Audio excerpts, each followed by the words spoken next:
Hi, this is Congressman Tom Cole, the 4th District of Oklahoma, and this is another one of our weekly chats about what goes on in Congress. And this has been a mixed bag of a week. On the positive side, there was actually a bipartisan agreement between Democrats and Republicans in Congress and the White House to have a temporary spending bill, something called a continuing resolution that would keep the government open and functioning through Thanksgiving.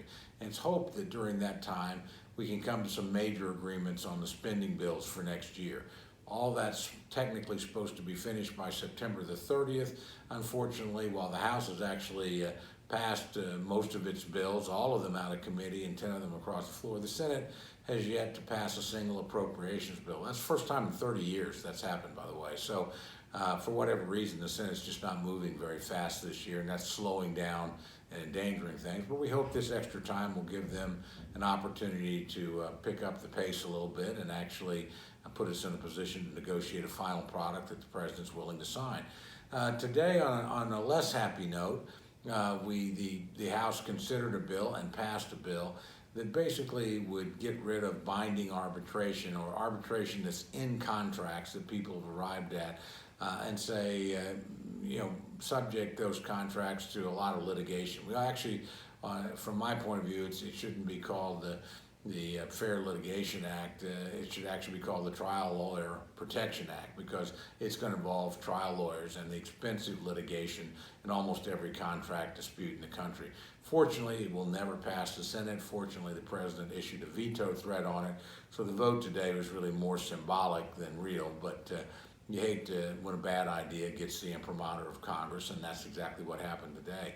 Let me end on a more personal note. Today is actually the official day, September 20th, Friday, where we can commemorate prisoners of war that have served our country with great distinction.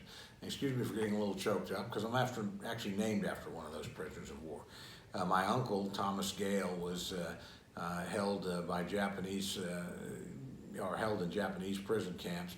He did the Bataan Death March in the Philippines, where he fought on Bataan, obviously. Then spent 3 years, or 2.5 years at what was called Cabanatuan prison camp, and then finally ended the war in the main islands of Japan at a place called Hanawa prison camp. I actually keep this photograph of the day he was liberated. He's right over here. You wouldn't know it, but of course I know him. Right there with a bandage over his head. That's the day he was actually liberated in 1945. So we're very proud of him and his service.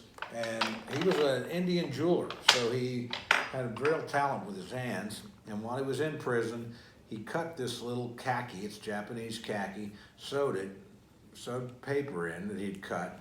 And in here you'll find the names of people that he served with in prison camp. He said he never ever wanted to forget them. When I was fortunate enough to be elected to Congress in 2002, my first cousin, Arthur Gale, my uncle's son, actually brought that little book to me and said, I want you to keep this out someplace where you can see it, so that whenever you think you're having a tough day, you remember what my dad and your uncle went through, so you have the opportunity to actually serve the American people. And I do keep it in a very prominent place in my office, and quite often talk about it and talk about him.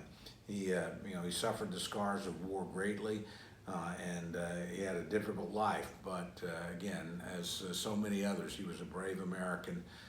When he was called upon to serve his country, he fought with distinction. He served in those prison camps with distinction, and I honor him every single day.